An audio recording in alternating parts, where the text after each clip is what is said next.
15 years behind the wheel of a big rig, and I honestly thought I'd seen it all. Harsh weather that turned roads into skating rinks, drivers so aggressive they make your hair stand on end, and breakdowns in the middle of nowhere that test every ounce of your patience. But what happened to me on Interstate 40 in Arkansas 3 years ago? That still makes my hands tremble when I think about it. Some nights, I wake up drenched in a cold sweat, haunted by that voice on the CB radio, and just how incredibly close I came to a disaster I might not have walked away from. It was late October, around 2 a.m., and I was on a haul. Electronics from Little Rock bound for Oklahoma City. That stretch of I-40 through Arkansas can be eerily isolated at night, especially between Russellville and Fort Smith. Just endless dark forests on both sides of the highway, with maybe another truck passing in the opposite direction every 10 or 15 minutes. It's a kind of profound solitude most people never truly experience unless they drive for a living. I'd been on the road since 6 that morning, so fatigue was really starting to set in. My eyes were burning, and I was struggling to keep them open. I was about 40 miles outside Fort Smith when a voice crackled over the CB radio, Channel 19, the standard trucker channel. It was a woman's voice, absolutely terrified. "Please, somebody help me," she cried, her voice breaking with sobs. My car broke down, and I'm stuck on the side of the road.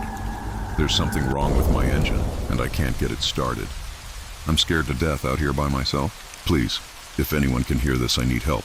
I have a daughter roughly her age, probably in her early 20s, and my heart immediately went out to her. I know all too well how dangerous it is for a young woman to be stranded alone on a dark highway in the middle of the night. I grabbed my CB handset and responded instantly. "This is Sooner Express, eastbound on I-40, I said, using my company handle. "I hear you, ma'am. What's your location?" "I can stop and assist." The relief in her voice was palpable, almost overwhelming. "Oh, thank God." "Thank you so much. I'm at mile marker 62, eastbound side. My hazard lights are on, but my phone's dead. I've been here for almost an hour." I was starting to think no one would ever stop. Mile marker 62 was only about 12 miles ahead, so I told her I'd be there in about 10 minutes. She thanked me profusely, probably 6 times, and I could hear her weeping with relief. I felt good about being able to help someone in need, just as other truckers had helped me over the years when I was in a jam. As I neared mile marker 62, I started slowing down, my eyes scanning the darkness for her hazard lights. I saw them flashing about a quarter mile ahead. A small car pulled onto the right shoulder. I activated my 4-ways and began to pull over behind her, leaving ample space for other traffic to see both of us. That's when I noticed something that made me pause. The car was positioned perfectly straight on the shoulder, not at an awkward angle as you'd expect from someone who limped off the road with engine trouble. The hazard lights were flashing, but they seemed too bright, too new. And most importantly, there was no steam or smoke rising from under the hood, which you'd normally see with an overheated engine. I sat in my cab for a moment, engine idling, trying to decide what to do. Something felt profoundly off, but I couldn't pinpoint exactly what it was. Maybe I was just being paranoid from the late hour and fatigue. I picked up my CB again. "I'm the truck behind you with the flashers," I said. "Are you okay, ma'am?" Her voice returned immediately, but something had subtly changed. The crying was gone, replaced by a tone that sounded almost eager. "Yes, I'm fine now that you're here. Can you come up to my car? I think there might be something wrong with my engine belt." That was the exact moment I knew something was terribly wrong. No stranded motorist talks about engine belts at 2 a.m., especially not a young woman who had been crying with fear just minutes before. I looked more closely at the car ahead of me, and that's when I saw movement in the woods on the right side of the highway. There were at least 2 figures shifting between the trees, maybe more, trying to stay hidden but clearly getting closer to the road. My blood ran absolutely cold as I understood what was happening. This wasn't a breakdown. It was a setup. I grabbed my CB handset, but before I could say anything, the woman's voice came over the radio again. This time it was completely different. The scared, crying girl was gone, replaced by someone cold and calculating. "Come on up here, driver. We know you can see us. Don't make this harder than it has to be." I slammed my truck into gear and floored the accelerator, merging back onto the highway as fast as 18 wheels and 40,000 pounds of cargo would allow. In my mirrors, I saw figures sprinting from the woods toward the road, but they were too late. I was already speeding away. My CB crackled to life again, but now it was a man's voice, furious and spewing profanity. He called me every name imaginable and made threats about what they'd do if they ever caught me. I switched to channel 17, a lesser-used channel, and started broadcasting to any other drivers in the area. This is Sooner Express, eastbound on I-40 near mile marker 62. There are people trying to ambush trucks at that location. Do not stop if you see a broken-down car with hazards flashing. Repeat, it is a trap, a voice immediately responded. It was another trucker sounding like an older guy. Copy that, Sooner Express? This is Maverick, westbound about 20 miles from your location. I'm calling the Arkansas State Police right now. Are you safe? I'm safe for now, I replied. But there were at least 3 or 4 people involved and they had CB equipment. They're probably still monitoring this channel. Sure enough, the angry voice reappeared on channel 19, making more threats and boasting that they knew these highways better than any police. The other trucker and I both switched to channel 17 and stayed in contact until we passed each other going in opposite directions. About 30 minutes later, I heard the Arkansas State Police on my CB asking for the driver who reported the attempted ambush. I identified myself and gave them my location. They told me units were responding to mile marker 62 and asked if I'd meet them at the next truck stop to give a statement. I met the troopers at a Flying J outside Fort Smith, and what they told me made my blood run cold all over again. This wasn't the first time something like this had happened on that stretch of highway. There had been 3 other incidents in the past 6 months, all involving fake breakdowns and CB radios used to lure truckers into stopping. In one case, a Tennessee driver was beaten and robbed after stopping to help what he thought was a stranded motorist. In another, a driver was lucky enough to become suspicious and drive away, just like I had. But the third case was the worst. A Missouri driver had simply vanished. His truck was found abandoned at mile marker 58, just 4 miles from where they'd tried to ambush me. The driver was never found. The troopers suspected this was the same group, and they'd likely moved their operation a few miles down the highway after the previous incidents made that area too hot. They were specifically targeting truckers because we often carry cash, expensive CB equipment, and sometimes valuable cargo. Plus, they knew truckers were more likely to stop and help someone in distress because that's just the code of the road, a brotherhood that relies on mutual assistance. When the troopers reached mile marker 62, the car was gone, and there was no sign of the ambushers. However, they did find tire tracks in the woods where vehicles had been hidden in cigarette butts, suggesting people had been waiting there for hours. I gave the troopers my statement and contact information, and they said they'd call if they needed anything else. As I walked back to my truck, one of the younger troopers pulled me aside. "You were smart to get out of there when you did," he said, his voice grim. "These people aren't just looking to rob trucks. Based on what happened to that Missouri driver, I think they're capable of a lot worse." I finished my run to Oklahoma City, but I couldn't stop thinking about what had almost happened. The scariest part was how utterly convincing that woman's voice had been at first. She sounded genuinely terrified and desperate. If I hadn't noticed the suspicious details about her car and the movement in the woods, I probably would have walked right into their trap, and my story might have ended very differently. Since that night, I've completely changed how I respond to calls for help on the CB radio. I still want to help people. That instinct is hardwired into me. But now I'm much more cautious. If someone claims to be broken down, I call the state police first and let them handle it. If it's a legitimate emergency, the police can get there faster than I can anyway. If it's a trap, then I've potentially saved another driver from falling victim. I also installed a dash camera system that records everything in front of and behind my truck, and I upgraded my CB radio to one that can record conversations. If something like this ever happens again, I want evidence the police can use. The Arkansas State Police never caught the people who tried to ambush me that night. About 6 months later, they called to say the incidents had stopped, so they suspected the group had either moved to a different area or been arrested for something else. But they warned me that there are probably other groups out there using similar tactics. That's the part that really gets to me. How many other fake breakdowns are happening on dark highways? How many other drivers have heard that same scared woman's voice over their CB radio only to drive into a trap? And how many drivers haven't been as lucky as I was to notice the warning signs in time? These days, when I pass mile marker 62 on I-40, I always slow down and scrutinize the woods on the right side of the highway. Sometimes I imagine I can still see shadows moving between the trees, waiting for the next trucker willing to stop and help a stranger in trouble. It's a terrible thing when your natural desire to help people, that fundamental decency, becomes something criminals can exploit. I still drive the same routes and monitor Channel 19 on my CB radio. But now, every time I hear someone calling for help, I recall that scared woman's voice and how quickly it shifted into something cold and threatening. Trust takes years to build and seconds to destroy. And those people didn't just try to rob or hurt me. They stripped away my faith in the basic decency of people who need assistance on the highway. They stole a piece of my humanity, forcing me to view every plea for help with a layer of suspicion, knowing that beneath a tearful request might lie a sinister intent. It's a wound that never truly heals, a constant reminder that even the most altruistic acts can lead you into the darkest corners of human depravity, and that vigilance is now as essential as knowing how to handle a 12-speed transmission. I've been driving a truck for 12 years now, and in that time, I like to think I've hauled just about everything you could imagine. Furniture, electronics, food, heavy machinery, you name it.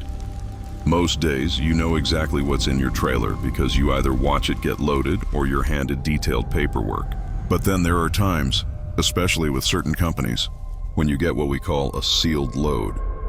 The trailer is already loaded and locked when you pick it up, and you're not supposed to open it until you reach your destination. Usually it's just a common security measure to prevent theft or tampering. Nothing to worry about. I had always been perfectly fine with sealed loads before. But after what happened to me on Route 2 through northern Michigan 3 years ago, I swear I will never haul another mystery load as long as I live. It was the middle of February, and I was picking up a sealed trailer from a warehouse just outside Flint. The paperwork was incredibly vague, simply listing the cargo as biological specimens for research purposes. The destination was a laboratory in Houghton, way up in Michigan's Upper Peninsula. It was going to be about a 6-hour drive through some pretty remote forest areas, but the pay was excellent, and honestly, I really needed the money. The warehouse itself was strange from the moment I arrived. It was situated far out in an industrial area that looked mostly abandoned, and the building itself resembled a bunker more than a normal freight facility. There were no visible windows, just imposing concrete walls and a few loading docks. The security was intense too. I had to show my ID at 2 different checkpoints, and they made me sign about 6 different forms before they would even let me near the trailer. The guys who eventually brought the trailer out were wearing full hazmat suits, which immediately put me on edge. I asked the supervisor what kind of biological specimens required that level of protection, but he just brushed me off, saying it was standard procedure and not to worry about it. The trailer was a standard 53-foot refrigerated unit, and they instructed me to maintain it at exactly 38° Durham during transport. They also gave me a special phone number to call if there were any issues with the refrigeration unit. Before I hooked up, I performed my usual pre-trip inspection. Everything looked normal from the outside. Good tires, working lights, proper seals on the doors. But as I got closer to the back, I caught a faint smell. It was subtle at first, but it instantly reminded me of the time my grandfather's hunting cabin lost power, and all the deer meat in his freezer went bad. A sickeningly sweet, rotten smell that made my stomach churn. I mentioned it to the supervisor, but he just shrugged, saying it was normal for this type of cargo, and that the refrigeration would keep it under control. I wasn't entirely satisfied with that answer, not by a long shot, but I had already signed the contracts and really needed the job. So, with a knot in my gut, I hooked up the trailer and began the 6-hour drive north. The first few hours went by without a hitch. I drove through Saginaw Bay City and then headed northwest on Route 10. The weather was typical for February in Michigan, overcast and cold, with patches of snow still clinging to the ground. The trailer was tracking well, and the refrigeration unit seemed to be maintaining the correct temperature. I had my CB radio on, listening to other drivers complain about road conditions and traffic, and for a while, everything felt perfectly normal. It was around 4:00 p.m. when I turned onto Route 2, heading west toward the Upper Peninsula. This is where the landscape truly transforms in Michigan. You leave behind the populated areas, the farms and small towns, and suddenly find yourself surrounded by dense forests that stretch for miles without a single building or sign of human life. In the winter, especially late in the day, it can be incredibly desolate and eerie, but I'd driven this route countless times before, so I wasn't particularly worried. About an hour after getting on Route 2, just as the sun was beginning its slow descent, I heard the first sound. It came from the trailer behind me, a kind of dull thumping noise, like something heavy had shifted and fallen over. This sometimes happens with poorly secured cargo, so I wasn't immediately alarmed. But then it happened again, and this time it sounded more deliberate, like something was hitting the trailer walls from the inside. I grabbed my CB radio and tried calling the special number they'd given me, but I couldn't get a signal. I was in the middle of nowhere, surrounded by nothing but trees, and cell phone coverage in northern Michigan is notoriously spotty anyway. So I decided to pull over at the next rest area and try to find a payphone if I could. The thumping from the trailer continued as I drove, growing more frequent and more violent. It sounded like whatever was back there was getting agitated. I started to wonder if maybe they were transporting live animals instead of specimens, perhaps lab animals being moved from one research facility to another. That would explain the smell and the noise, and it would also explain why they were being so secretive about the cargo. I eventually found a small rest area about 10 miles down the road. It was just a gravel parking lot with a couple of picnic tables and an outhouse. No payphone in sight. Still, I desperately needed to stop and figure out what was going on in that trailer. The thumping had grown so loud that I was genuinely worried something might break loose and damage the refrigeration unit. I parked the truck and trailer at the far end of the rest area, as far away as possible from the few other cars that were there. It was getting dark fast and the temperature was dropping rapidly. I grabbed my flashlight and walked back to inspect the trailer. As I got closer, the smell hit me again, much stronger than before. It wasn't just the sweet, rotten smell I'd noticed at the warehouse. Now there was something else mixed in, something acrid that smelled like wet dog and ammonia. I walked along the side of the trailer, straining to hear any sounds from inside. For a moment, everything was quiet. Then, as I reached the back doors, I heard something that made my blood run cold. It wasn't thumping or banging. It was scratching, long, deliberate scratches like claws dragging across metal. The scratching came from multiple locations inside the trailer, and it was growing more frantic by the second. Whatever was in there wasn't just moving around randomly. It sounded like it was trying with all its might to get out. I put my ear against the trailer wall and could hear other sounds too. A strange clicking noise, and what sounded almost like whimpering or whining. I was starting to get seriously scared. This was absolutely not normal cargo behavior, and I was beginning to think I'd gotten involved in something illegal. Maybe they were smuggling exotic animals or, God forbid, something far, far worse. I decided right then that I would call the police as soon as I could find a phone signal. But as I started walking back toward my cab, the scratching suddenly stopped. The trailer went completely silent, and the sudden quiet was somehow even more frightening than the noise had been. I stood there in the growing darkness, listening to nothing but the wind rustling through the trees and the distant hum of traffic on the highway. That's when I noticed the smell was getting stronger, much stronger. And it wasn't just coming from the trailer anymore. It was all around me, thick and cloying, like whatever was inside had somehow gotten out. I spun around, shining my flashlight in all directions, but I couldn't see anything unusual. Just trees, patches of snow, and my truck parked about 50 feet away. I started walking quickly back to my cab, but I'd only gone about 20 feet when I heard a sound behind me that made me break into a full-out run. It was a deep, guttural noise, somewhere between a growl and a roar. It wasn't a sound any animal I knew could make, and it was undeniably coming from the direction of my trailer. I reached my truck and jumped into the cab, locking the doors behind me with trembling hands. My heart was pounding as I started the engine and jammed the truck into gear. I didn't even look back at the trailer as I pulled out of the rest area and tore back onto Route 2. I just wanted to get as far away from that place as humanly possible. For the next hour, I drove as fast as I dared on the dark, winding road. The trailer was completely quiet now. No thumping, no scratching, no sounds at all. But the smell was still there, a pungent, sickening stench seeping into the cab, even with all the windows closed and the air circulation turned off. It was getting so bad that I was starting to feel nauseous. I was about 30 miles from Houghton when I absolutely had to pull over again. The smell was making me dizzy, and I was afraid I was going to pass out behind the wheel. I found another rest area, this one with better lighting and a few other trucks already parked there. I figured I'd be safer around other people while I tried to figure out what the hell to do. I parked near the other trucks and got out to check the trailer again. The smell was overwhelming now, and I could immediately see why. There was some kind of dark liquid seeping out from under the trailer doors and pooling on the asphalt. In the dim light from the rest area lamps, it looked black, but when I shined my flashlight on it, I could see it was actually a horrifying dark red. That's when the awful realization hit me. I wasn't hauling biological specimens or lab animals. I was hauling something that had died during transport, and it was decomposing in that trailer, rotting away. The thought of what might be leaking out made me physically sick. I stumbled to the bushes and retched up everything in my stomach. When I came back to the truck, another driver was standing near my trailer. He was an older guy, probably in his 60s, with a deeply concerned look on his face. "You got a problem there, son?"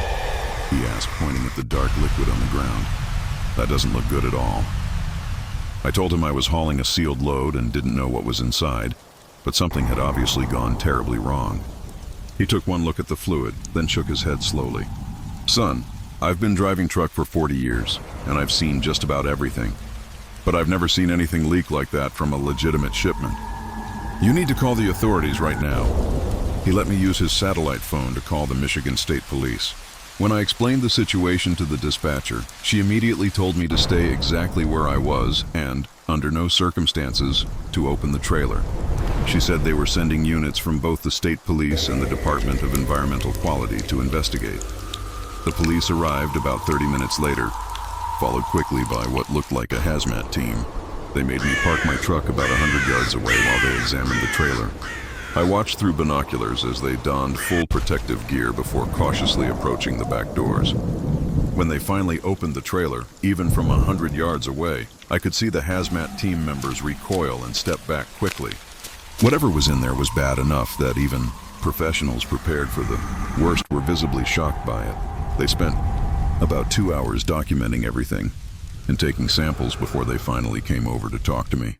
The state police detective who interviewed me wouldn't tell me exactly what they had found in the trailer, but he did confirm that it was not biological specimens for research. He said it appeared to be the remains of multiple large animals that had been illegally slaughtered and were being transported without proper permits or refrigeration. He also mentioned that the company that had hired me was under investigation for several other violations. But what really bothered me, what kept me up at night, was what he said about the scratches on the inside of the trailer walls. He told me they looked fresh, like they had been made during transport.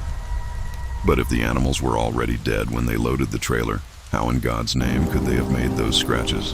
When I asked him about this, he just gave me a blank stare and said the investigation was ongoing and he couldn't discuss the details. I never did find out what was truly in that trailer, and I never got paid for the job either. The company mysteriously disappeared a few weeks after the incident, vanished without a trace.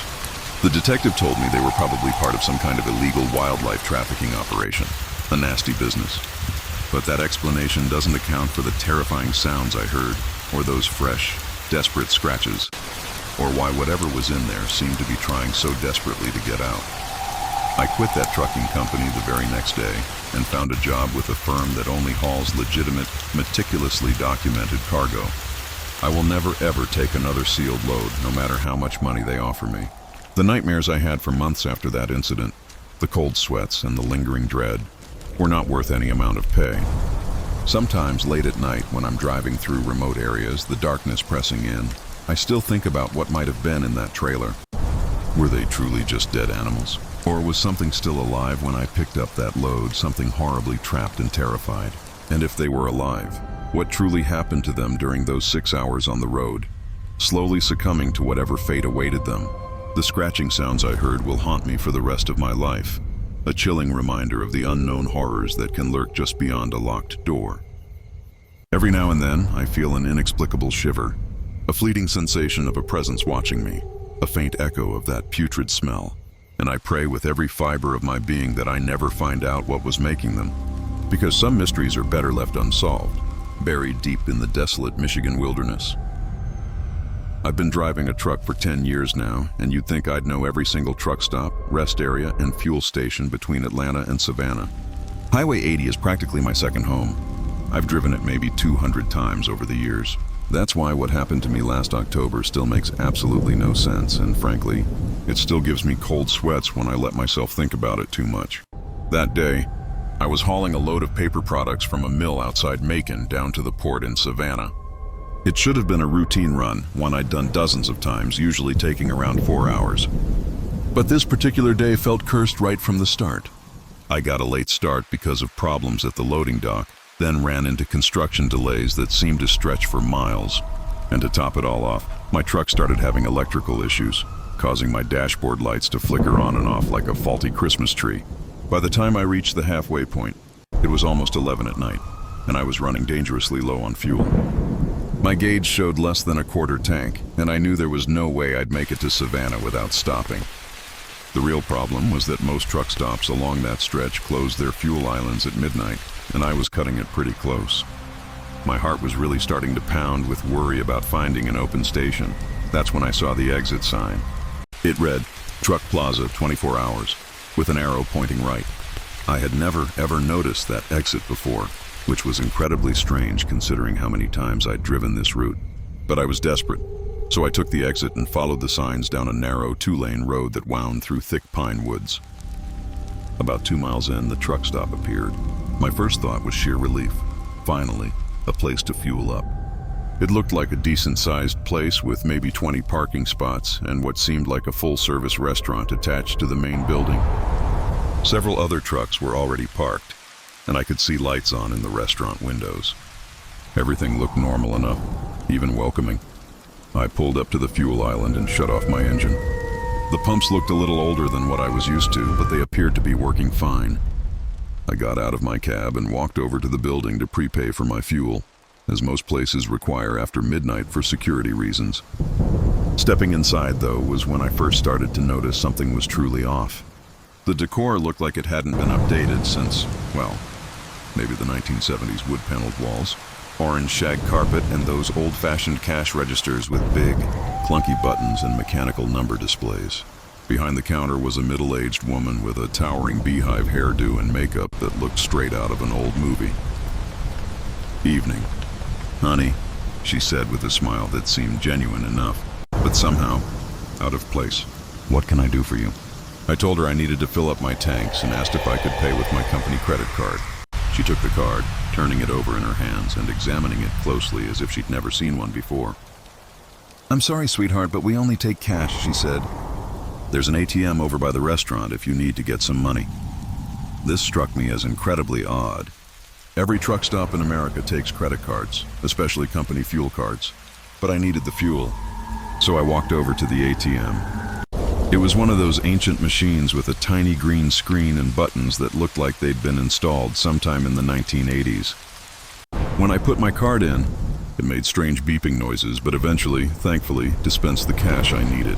I paid for the fuel and went back out to pump it into my tanks. While I was filling up, I looked around at the other trucks parked there.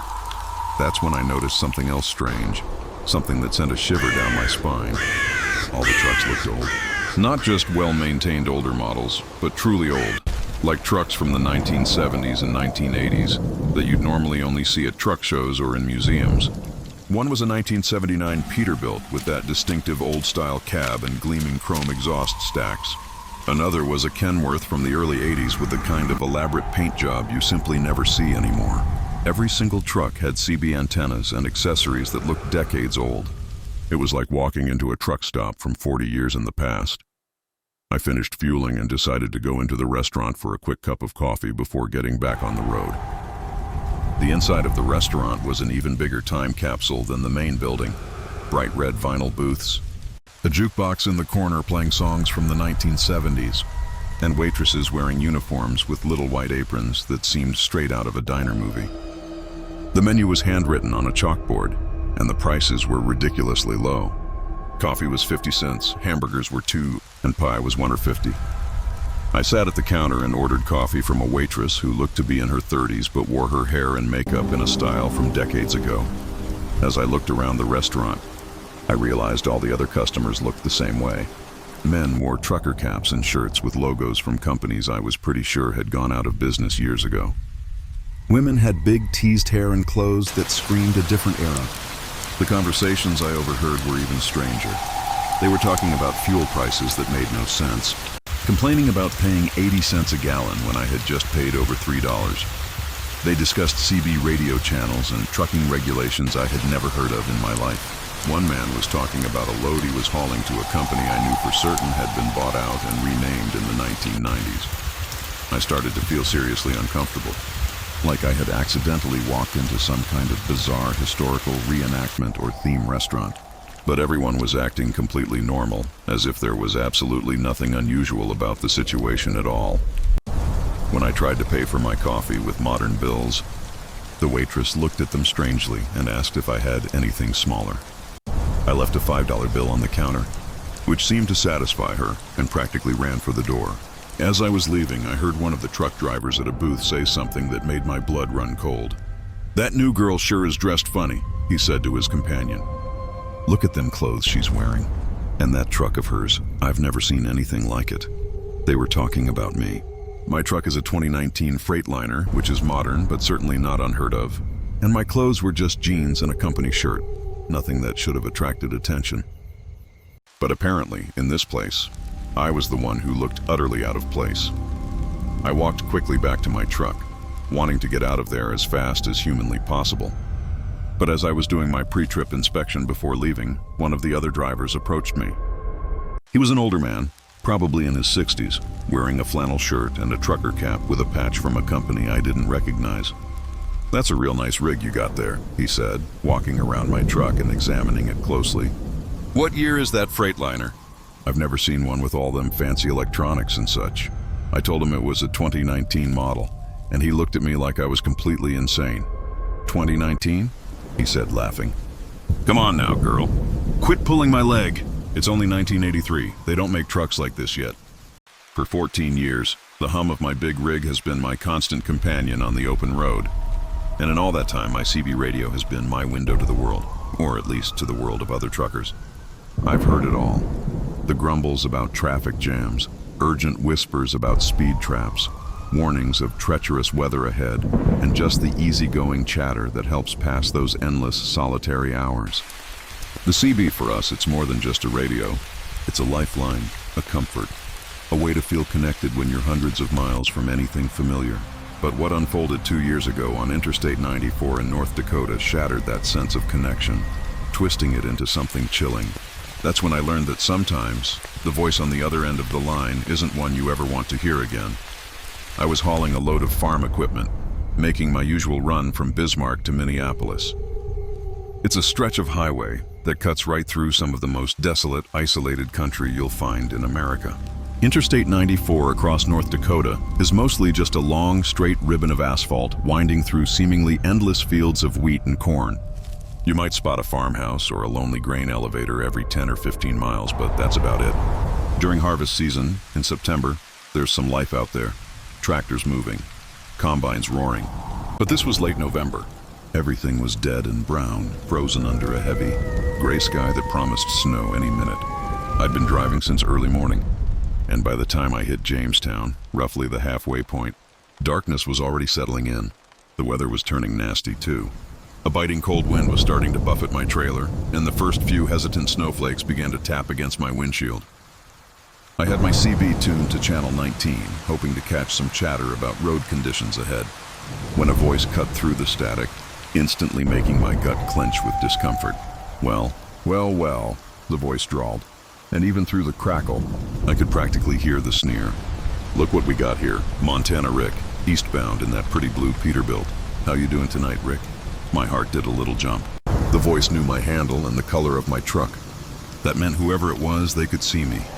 I quickly checked my mirrors, scanning the road. Just a few cars and one other truck a good half-mile behind. I grabbed my microphone, trying to keep my voice even. "This is Montana Rick. Who am I talking to?" There was a pause, then a laugh that felt like ice running down my spine. "You don't need to know who I am, Rick, but I know all about you. I know you're hauling John Deere equipment to Minneapolis. I know you live in Billings with your wife Sandra and your 2 kids. I know you drive the same route about twice a month. I've been watching you for a while now. My heart hammered against my ribs. This wasn't friendly CB banter. This was something far more sinister. This was someone who had been observing me, learning my habits, gathering information about my family. I forced myself to respond, my voice a little tighter than I wanted it to be. I think you've got me confused with someone else, friend. I don't know what you're talking about. The laugh came again, nastier this time. Oh, I got the right guy, Rick. I know exactly who you are, and I know exactly where you are right now. Mile marker 258 eastbound on I-94. You just passed that grain elevator about 3 miles back. Your truck is looking a little dirty, Rick. When was the last time you washed it? I glanced at my odometer, a sudden icy dread washing over me. He was spot on about my location. And yes, my truck was indeed grimy from some construction zones earlier that day. There was no doubt. Whoever this was, he was watching me at this very moment. I grabbed the CB again, my voice trembling slightly despite my best efforts. Look, I don't know who you are or what you want, but you need to stop this right now. You're making me extremely uncomfortable. Uncomfortable? The voice was pure mockery now. You haven't seen uncomfortable yet, Rick. I'm just getting started. You see, I've been following truckers like you for months now, learning about them, studying their habits, figuring out the best ways to get to them. And you, Rick, you've become my favorite. I was frantically checking my mirrors again, trying to pinpoint which vehicle this lunatic was in. The truck behind me was too distant for him to read my license plate or company name. A couple of cars could have been tailing me, but on a straight stretch of highway like I-94, anyone with a good set of binoculars could be watching from a mile away. What do you want from me? I demanded into the CB. I want you to be afraid, Rick. I want you to know that someone is watching you. Someone who knows where you live and where your family lives. I want you to understand that you are not safe out there on that highway. And neither are Sandra and the kids back home in Billings. The mention of my wife and children by name, said with such malicious intent, made my blood boil. This psychopath was threatening my family. I gripped the CB microphone so hard my knuckles went white. You stay away from my family, you sick freak. I'm calling the police right now. Go ahead and call them, Rick. Tell them some voice on the CB radio is scaring you. See how seriously they take it. Besides, what are they going to do? I could be in any one of these vehicles around you, or I could be 10 miles away with a good radio setup. You'll never find me. He was right, and we both knew it. A CB radio, under ideal conditions, has a range of several miles. Someone with a powerful base station or a souped-up mobile unit could be anywhere within a fairly large area. Even if the police took my complaint seriously, tracking down an anonymous voice on a CB would be nearly impossible. But I tried anyway. I dialed 911 on my cell phone and explained the terrifying situation to the North Dakota State Patrol dispatcher. She was sympathetic, but she told me exactly what I'd expected to hear. Without a license plate number or a specific description of the vehicle, there was nothing they could do. She advised me to change to a different CB channel and to avoid using my handle or giving out any personal information. I switched to channel 17, but within 5 minutes, the voice was back. Channel 17. Now, Rick, you think that's going to help? I told you I've been studying you. I know all your habits. You always switch to 17 when 19 gets too crowded. You're so predictable. This was getting worse by the minute. Not only was this person following me tonight, but he had evidently been monitoring my CB conversations for weeks, even months. He knew my patterns, my routes, my family details, probably everything about my life. I tried switching to channel 21, then 12, then 6. Each time, within a few minutes, the voice would find me again. He was scanning the channels, listening for my voice, and he seemed to have all the time in the world to devote to tormenting me. You can't hide from me. Rick, he sneered when he found me on channel 6. I know every frequency you use. I've been recording your conversations for months. I know about that load of electronics you hauled to Denver last month. I know about the speeding ticket you got in Wyoming. I know about that truck stop waitress in Iowa that you've been flirting with. That last comment hit me like a physical blow. It was true. There was a waitress at a Flying J in Iowa I'd been friendly with on my runs through there. Maybe a little too friendly for a married man. It was nothing serious, just harmless flirting, but it was something I was deeply ashamed of and something I had absolutely never told anyone about. The fact that this stalker knew about it meant he had been watching me far, far more closely than I had ever dared to imagine. You're starting to understand now, aren't you, Rick? The voice continued, savoring my terror. "I know everything about you. Your roots, your schedule, your habits, your secrets. And now I'm going to start using that information. What do you want from me?" I asked again. But this time, my voice was unmistakably shaking. "I want you to suffer, Rick. I want you to be afraid every time you get in that truck. I want you to wonder if tonight is the night I decide to pay a visit to Sandra and the kids. I want you to understand that someone out there hates you enough to destroy your life." "Why?" I pleaded. "What did I do to you?" There was a long, chilling pause. And when the voice came back, it was different. Quieter, more personal, filled with a raw, burning rage. "You killed my brother." I felt like I had been struck by lightning. "I never killed anyone!" "You've got the wrong person. Route 2 in Montana, 18 months ago. You were westbound. My brother was eastbound on his motorcycle. You crossed the center line to avoid a deer and hit him head on. Remember now, Rick?" The accident came flooding back to me with a horrifying clarity. It had been during a terrible storm, heavy rain, poor visibility. A deer had leaped out in front of my truck, and I had swerved violently to avoid it. I remembered feeling an impact, a jolt, and stopping to check. But when I got out, there was no deer and no visible damage to my truck. I thought I had missed it, and the sound had just been my imagination, the trauma of the near miss. I had never seen a motorcycle, never seen another vehicle at all. I never saw a motorcycle. I choked into the CB. I never knew I hit anyone. "Of course you didn't stop," the voice snarled, laced with pure venom. "You just kept driving, left my brother dying on the side of the road in the rain. It took the police 3 hours to find him, and by then it was too late. But they found paint chips from your truck on his bike and tire tracks that matched your rig. They had your license number, Rick." My hands were shaky. I left long-haul trucking 6 months after the trial, trading the open road for a local job driving for a construction company. I miss the freedom of the highway sometimes, but I don't miss the gnawing fear that someone might be watching me, following me, learning everything about my life, just so they could use it against me.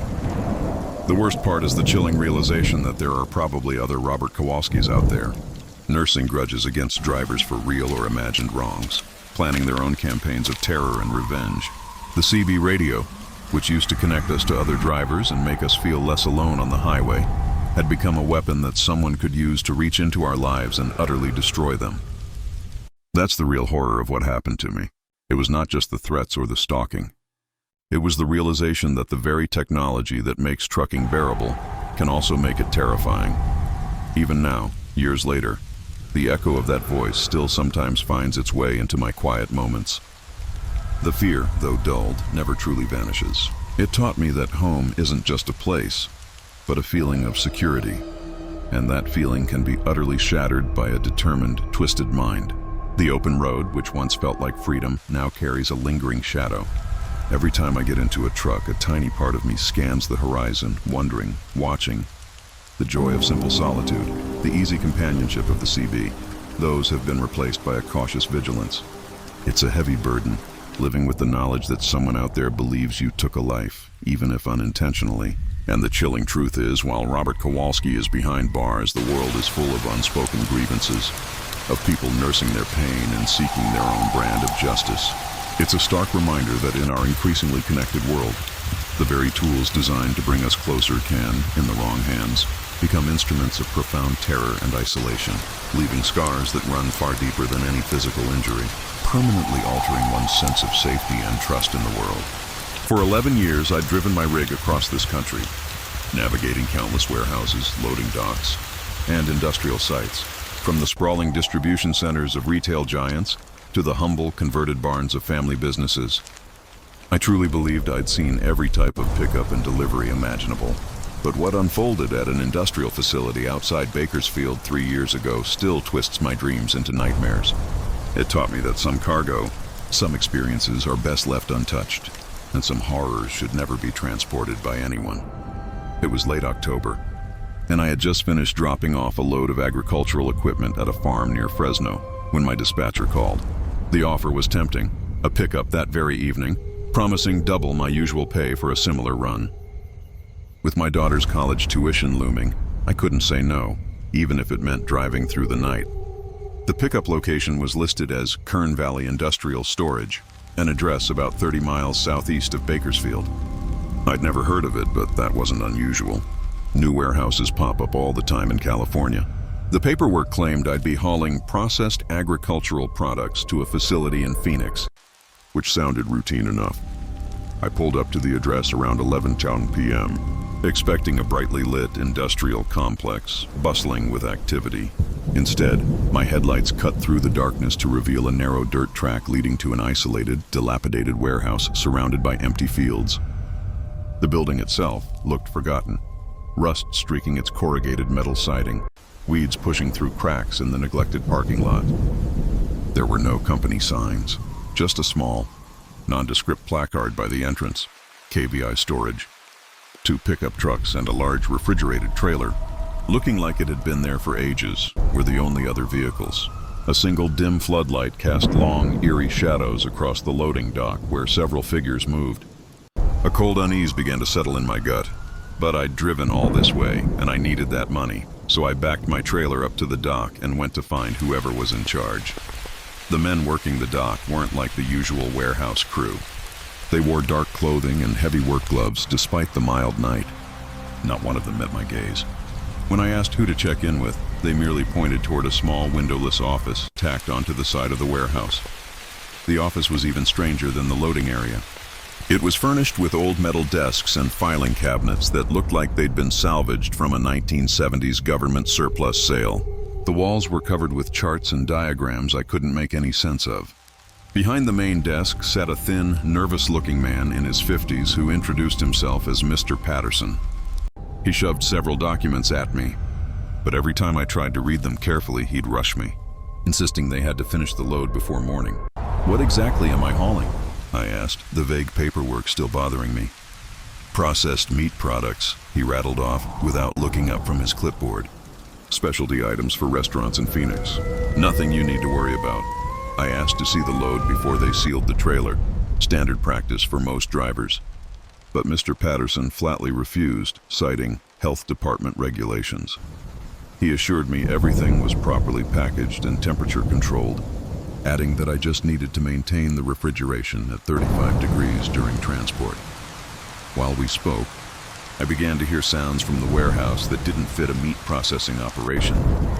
There was a lot of heavy mechanical noise, like machinery running full tilt, but also other, more unsettling sounds I couldn't place, scraping, thumping, and what sounded chillingly like muffled voices or even cries. When I questioned Mr. Patterson about the noise, he just shrugged, claiming they were working on multiple orders and that the equipment could get loud at night. The loading process dragged on for about 2 hours, which felt excessive for a single trailer. I waited in the office, growing increasingly uneasy. I noticed 2 things in particular. First, a strong chemical smell hung in the air, like bleach mixed with something organic and deeply unpleasant. Second, the workers kept disappearing into a section of the warehouse cordoned off by heavy plastic sheeting, where I could hear different machinery running. Most disturbing were the phone calls Mr. Patterson received. He'd answer in a hushed voice, having brief, cryptic conversations using terms I didn't understand. I heard him say things like, "Processing complete on batch 7. Disposal truck. Arrives at 3, and sanitization of area 4 needed before morning." These did not sound like normal business conversations for a food processing facility. Around 1 a.m., the workers finished, and Mr. Patterson had me sign the final paperwork. As I walked back to my truck, I passed close to that plastic sheeting.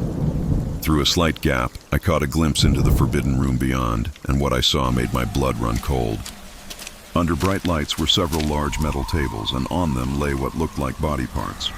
Not animal parts, as you'd expect in a meat plant, but human limbs and torsos.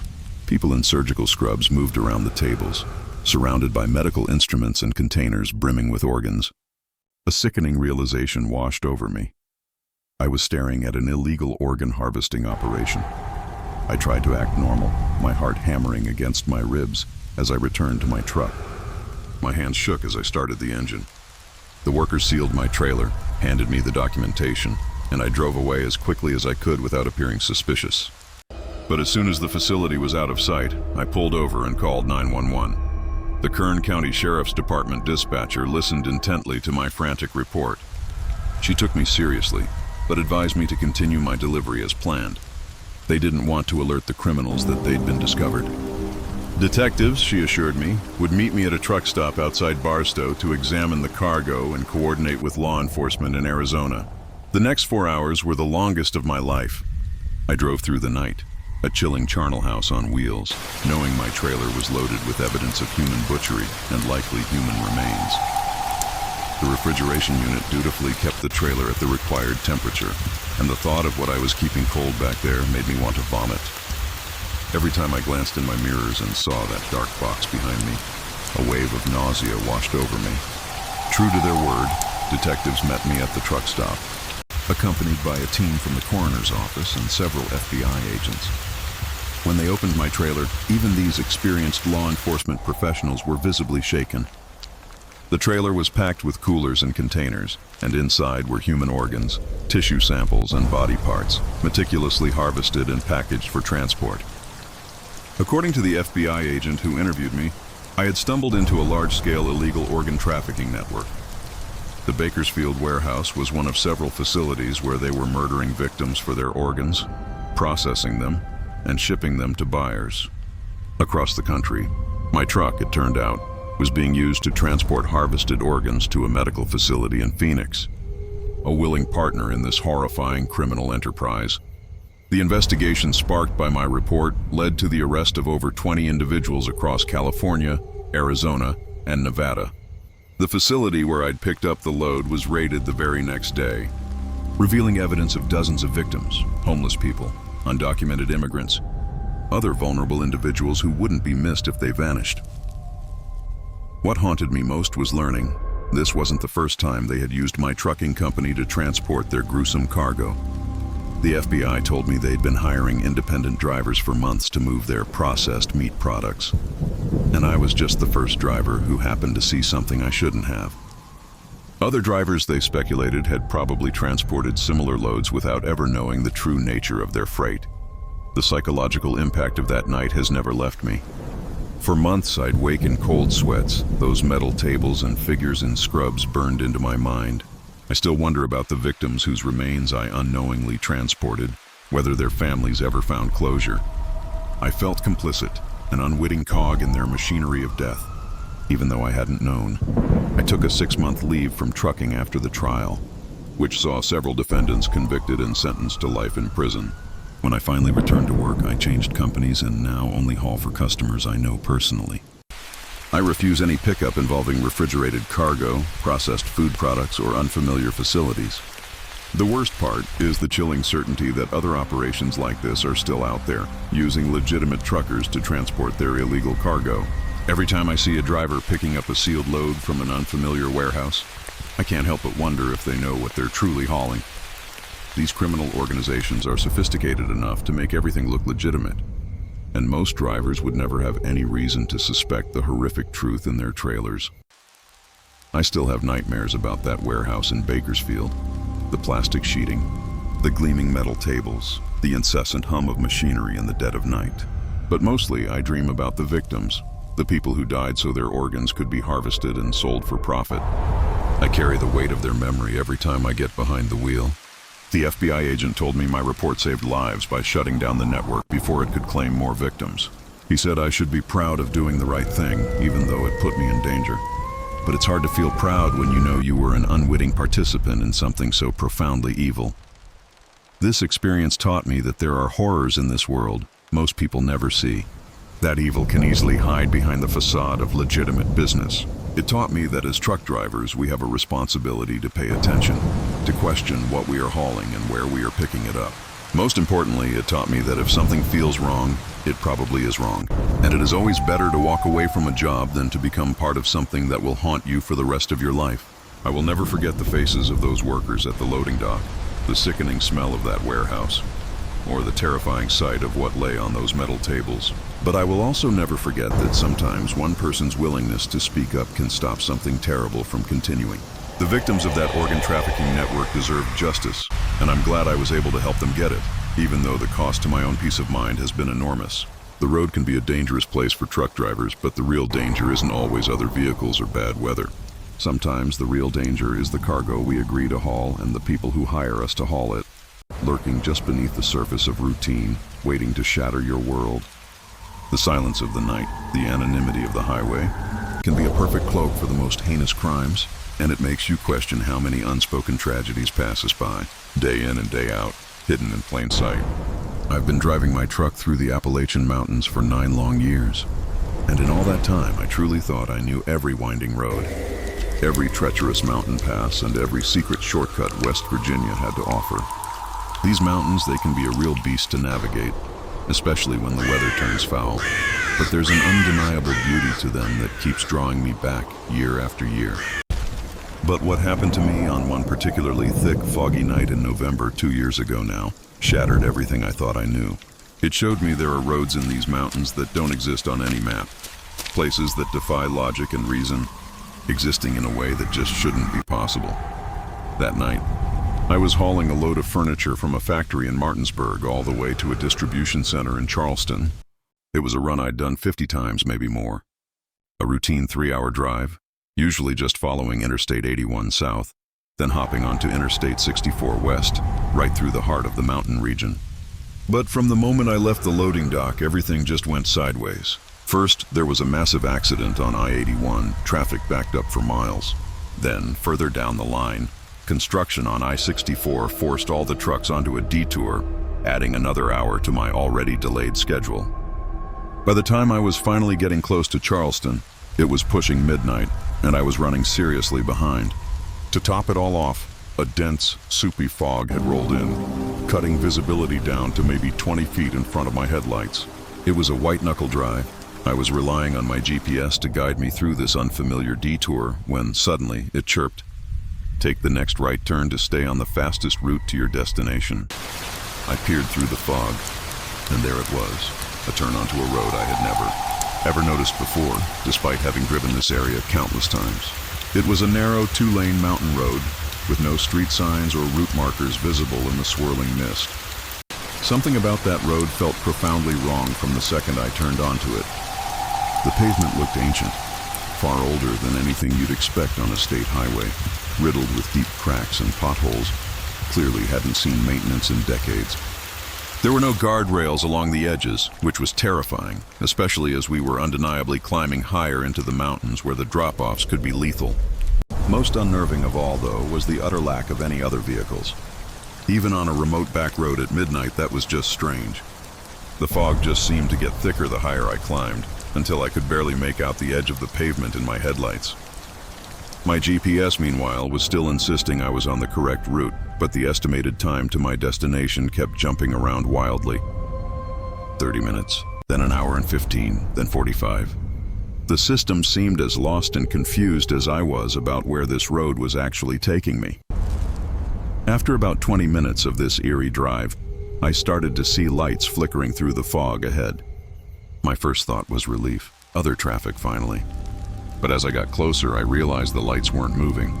They were stationary, coming from buildings, and as I crested a small hill, the fog momentarily thinned, and I found myself staring down at what appeared to be a small mountain town nestled in a valley below. The town was unlike anything I had ever seen in West Virginia. The buildings looked ancient, like something pulled straight from the early 1900s, with wooden storefronts and houses that seemed to be illuminated by the soft glow of gas lamps, not electric lights. And strangest of all, there were people milling about on the streets, even though it was well past midnight. I could even make out horse-drawn wagons parked alongside what looked like very old automobiles. My immediate thought was that I'd somehow stumbled onto the set of a historical movie or some kind of elaborate living history museum. But as I slowly drove down the main street, the realization dawned on me. This was no movie set. The people were going about their everyday business, entering and leaving shops, chatting on street corners, and not one of them even glanced up at my modern truck as it rumbled through their quiet town. It was as if my vehicle, and indeed myself, were completely invisible to them. I pulled over at what looked like a gas station, hoping to ask for directions and get my bearings. The building itself was a relic, straight out of the 1920s, complete with old-fashioned gas pumps and a sign proudly advertising gasoline for a staggering 12 cents a gallon. A man in overalls and a cloth cap emerged to greet me, and when he spoke, his accent was utterly unlike any I'd ever heard in modern West Virginia. "Evening, stranger," he said, looking up at my cab with an almost childlike curiosity. That's quite a machine you've got there. What kind of engine does it run on? I told him it was a diesel truck, and he just stared at me, utterly confused, as if he'd never heard the word diesel in his life. When I asked him what town this was and how I could get back to Interstate 64, he scratched his head. Never heard of any Interstate 64, he replied, a frown creasing his brow. This here is Millbrook. Been here all my life, and there ain't no interstate road anywhere around these parts. You must be lost, son. Then I asked him the question that made my blood run cold. What year is it? His expression shifted from confusion to genuine concern. Why, it's 1923, of course. Are you feeling all right, mister? You look a bit peaked. My heart hammered against my ribs. The terrible realization hit me like a physical blow. Somehow I had driven my 2020 Kenworth into a town that existed in 1923. I scanned the street again. Everyone was dressed in period clothing. The cars were Model T Fords and other early 20th century vehicles.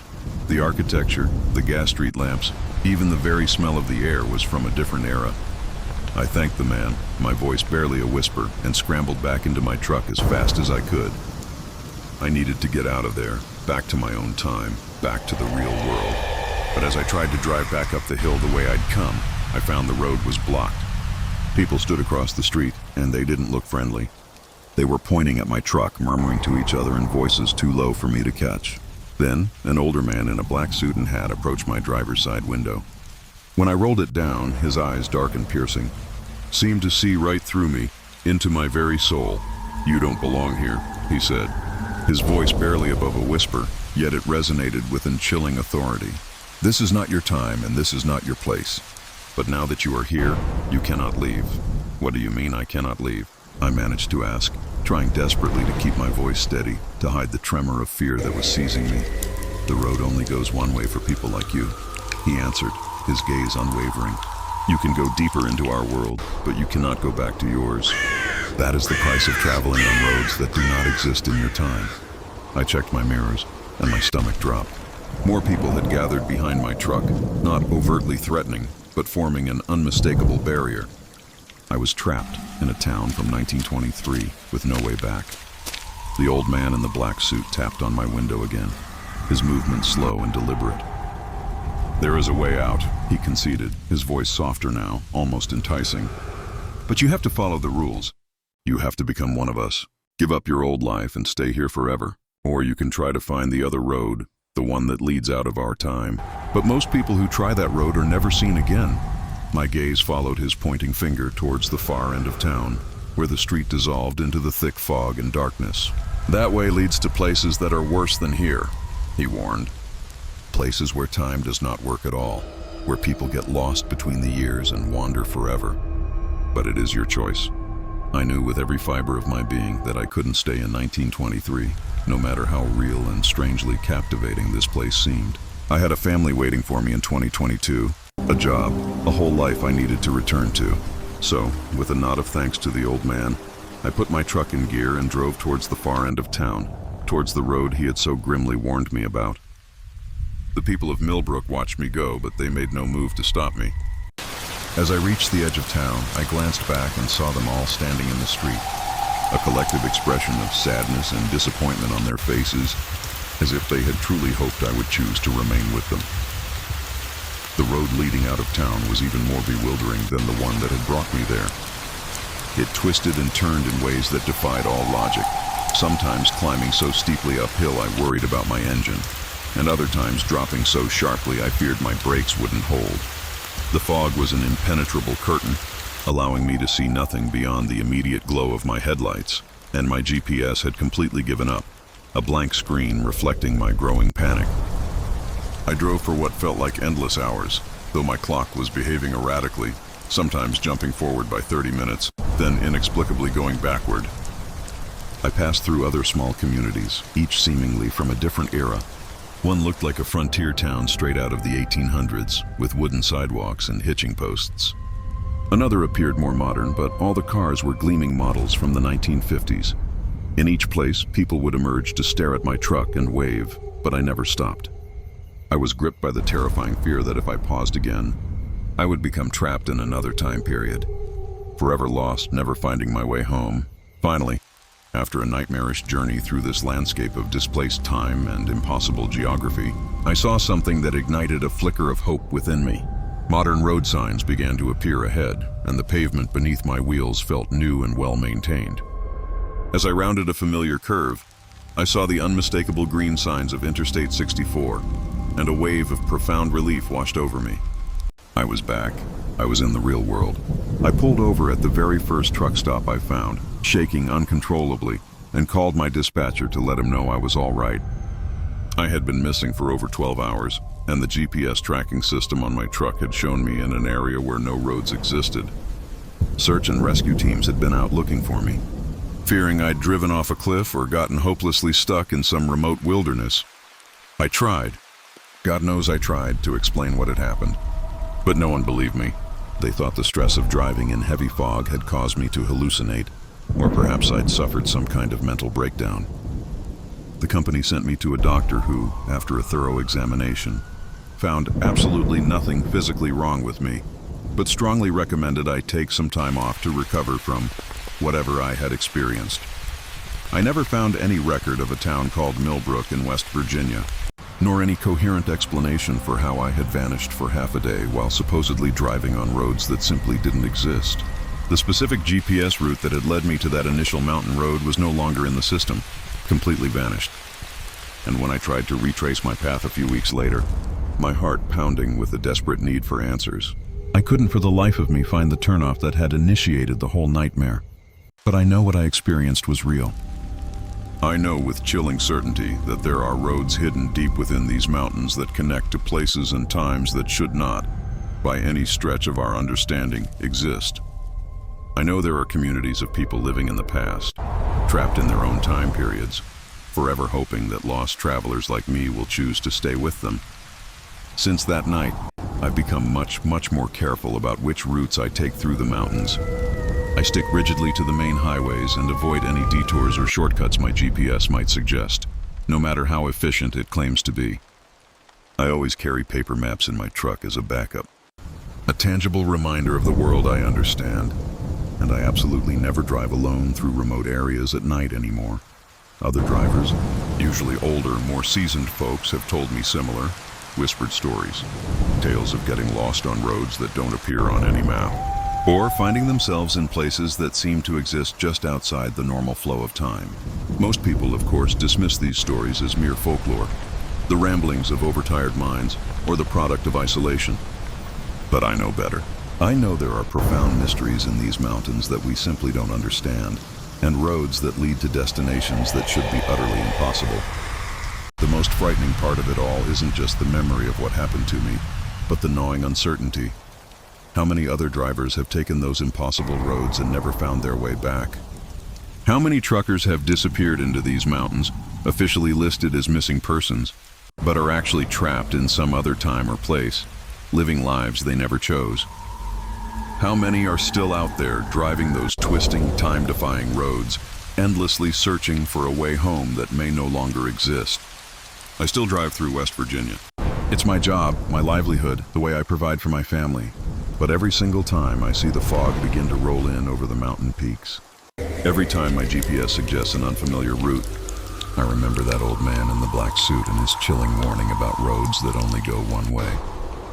I remember the impossible choice he offered me, and I can't help but wonder what would have happened if I had chosen to stay in Millbrook, forever lost in 1923. Sometimes, late at night, when I'm driving through the mountains, battling the loneliness and the vast darkness, I think I can almost see faint lights in the distance, lights that don't belong to any town that exists on modern maps. And I wonder if, somewhere out there, in a place that exists between yesterday and today, the people of Millbrook are still waiting, patiently, for another lost traveler to find their way home. The mountains hold their secrets tight, and I can't shake the feeling that they're always watching, always waiting to offer that impossible choice again. I've been driving a truck for 7 years now, and in all that time, I'd never once questioned the legitimacy of an official Department of Transportation, DOT, way station. When those big signs command, all trucks must stop, you stop. When an officer signals you to pull over for an inspection, you comply. It's simply part of the job. And yes, it can be inconvenient, sometimes even costly if violations are found, but you respect the authority behind it. These inspections, after all, are crucial for keeping dangerous trucks off our roads. However, what happened to me at a remote way station on Highway 97 in Oregon last year shattered that trust, showing me that not everyone wearing a DOT uniform holds genuine authority, and some inspections have nothing to do with truck safety at all. I was hauling a load of lumber from a mill outside Bend to a construction company in Sacramento, a route that winds through some of the Pacific Northwest's most isolated and breathtaking country.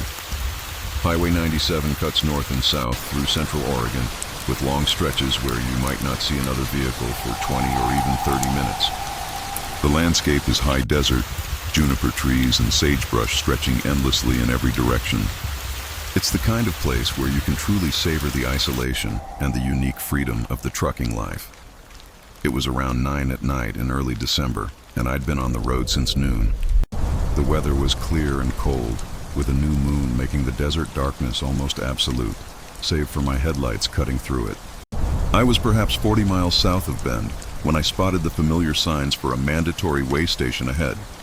I'd driven this route 20 times, maybe more, but I couldn't recall ever seeing a way station in this particular location. Typically, DOT stations are situated closer to major cities or at state borders, not in the middle of nowhere.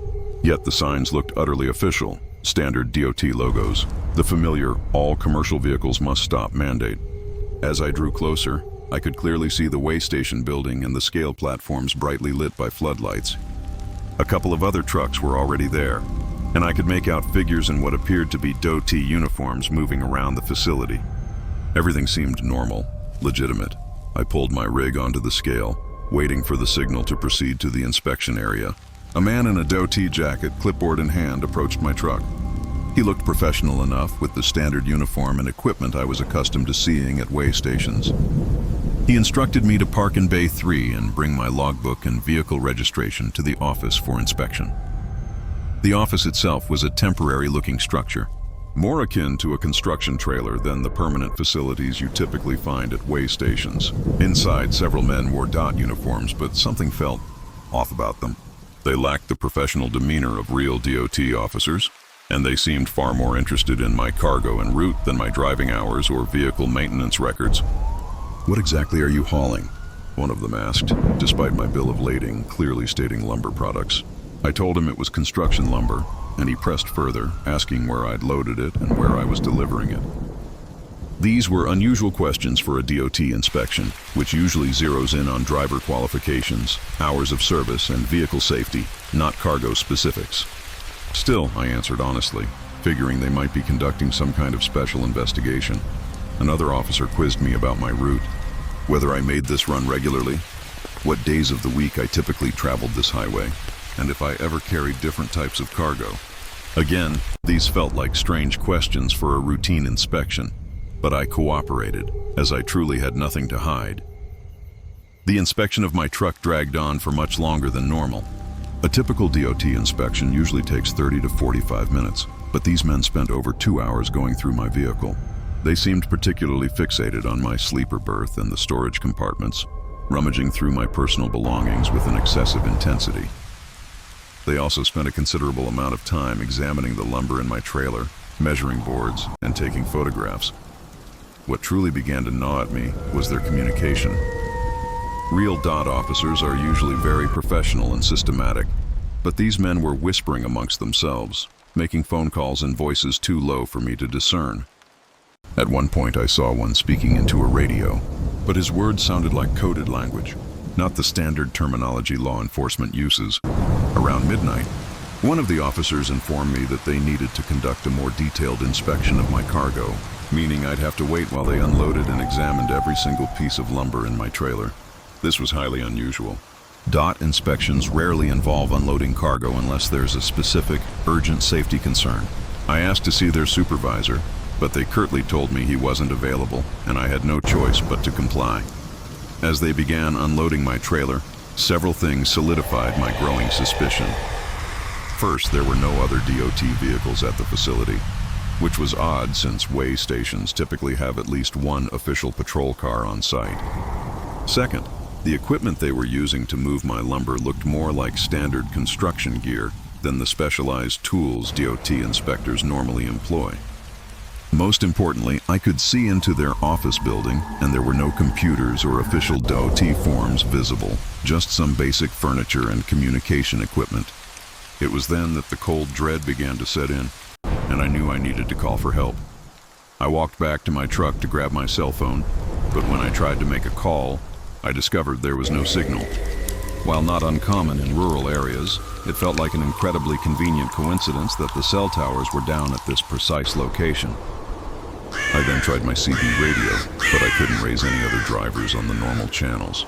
As I wrestled with what to do, I overheard a conversation between two of the fake officers that sent a shiver down my spine. They were discussing processing the current load and preparing the cargo for transfer. One of them mentioned the buyers in California and the usual pickup point near the border. The horrifying realization hit me. These weren't DOT inspectors at all. They were cargo thieves who had set up a sophisticated fake weigh station to steal valuable loads from unsuspecting trucks. But then it got infinitely worse. Listening more carefully, I heard them discussing the driver situation and disposal protocols. My blood ran cold. They weren't just planning to steal my lumber. They were planning to get rid of me, a witness. I heard one of them chillingly remark that they had handled 3 drivers already this month and that the desert is a good place to make people disappear. My heart pounded against my ribs as I grasped the horrific truth. I wasn't dealing with simple cargo theft. These were murderers who had killed other truck drivers and were planning to do the same to me. I scanned the facility, and for the first time I noticed several pieces of heavy equipment parked behind the building, including a backhoe, a machine perfectly capable of digging graves in the desert. I knew I had to escape, but my truck was blocked by their equipment, and there were at least 4 armed men in the facility. I decided on a desperate gamble. I walked back to the office claiming I felt sick and needed to use the bathroom. They directed me to a portable toilet behind the building, which gave me a crucial opportunity to glimpse more of their operation. What I saw behind that building will haunt me forever. There were 3 trucks parked there with out-of-state license plates, all apparently abandoned. One of them had damage to the driver's side door that looked horrifyingly like bullet holes. Near the trucks were several large plastic tarps spread on the ground, and I could see dark, disturbing stains that I was terrified to identify. I also noticed a radio setup far more sophisticated than anything you'd find at a legitimate weigh station. They had equipment for monitoring CB radio traffic and what looked like radio jammers, designed to block cell phone signals. This was a meticulously planned operation, designed not just to intercept and rob trucks, but almost certainly to eliminate any witnesses. I knew I had only minutes before they finished unloading my truck and decided my fate. I slipped back to my cab and started the engine as quietly as I could. The keys were still in the ignition, and miraculously, the engine turned over on the first try. I slammed the truck into gear and drove straight through the fence at the back of the facility, crashing through the chain link and racing across the desert. Behind me, I heard shouting and the roar of vehicles starting up. In my mirrors, I could see headlights bobbing wildly as they pursued me, bouncing and lurching across the rough desert terrain. My truck wasn't built for off-road driving, but adrenaline and sheer desperation kept me pushing forward through the sagebrush and rocky ground. I drove cross-country for about 20 minutes, following what seemed to be an old mining road until I finally reached Highway 97, roughly 5 miles south of where that fake weigh station had been. I flagged down the first vehicle I saw, which by some miracle happened to be an Oregon State Police patrol car, and I told the trooper everything. The response was immediate and overwhelming. Within an hour, dozens of law enforcement vehicles converged on the area. FBI agents, Oregon State Police, local sheriff's deputies. But when they reached the location where the weigh station had been, they found nothing. The buildings were gone. The equipment was gone. There was no sign that anything had ever been there except for some tire tracks and the gaping hole in the fence where I had made my escape. However, they did find evidence that chillingly confirmed my story. 3 abandoned trucks were hidden in a ravine about 2 miles from the weigh station location, and all 3 drivers were listed as missing persons. The subsequent investigation revealed that the trucks had been stolen and the drivers had apparently been murdered, just as I had overheard those fake officers planning to do to me. The FBI told me that my life was likely spared by the simple fact that lumber isn't as valuable as some other types of cargo. They were taking their time deciding if it was worth the risk of murder. If I had been hauling electronics or pharmaceuticals, they probably would have killed me immediately and vanished with the goods. The investigation led to the arrest of 7 people involved in the hijacking ring, including 2 former DOT employees who had provided them with official uniforms and equipment. They were also linked to similar operations in Nevada and California, and the FBI estimated they had stolen millions of dollars worth of cargo and brutally murdered at least 12 truck drivers over a 2-year period. During the trial, I learned more horrifying details about their operation, making me realize just how close I'd come to death. They had been monitoring CB radio traffic to identify valuable loads, then setting up these fake weigh stations at strategic locations to intercept specific trucks. They possessed sophisticated equipment for jamming cell phone signals and radios, and elaborate contingency plans for disposing of drivers and vehicles in remote desert locations. That experience fundamentally altered my entire approach to trucking. I now carry multiple communication devices, including a satellite phone that local radio equipment cannot jam. I have detailed maps of all official weigh stations on my regular routes, and if I encounter one not on my maps, I drive right past it and immediately report the location to authorities. I also installed a GPS tracking system that automatically updates my location every few minutes, ensuring that if something ever happens to me again, law enforcement will know exactly where to look. Most importantly, I learned to trust my instincts.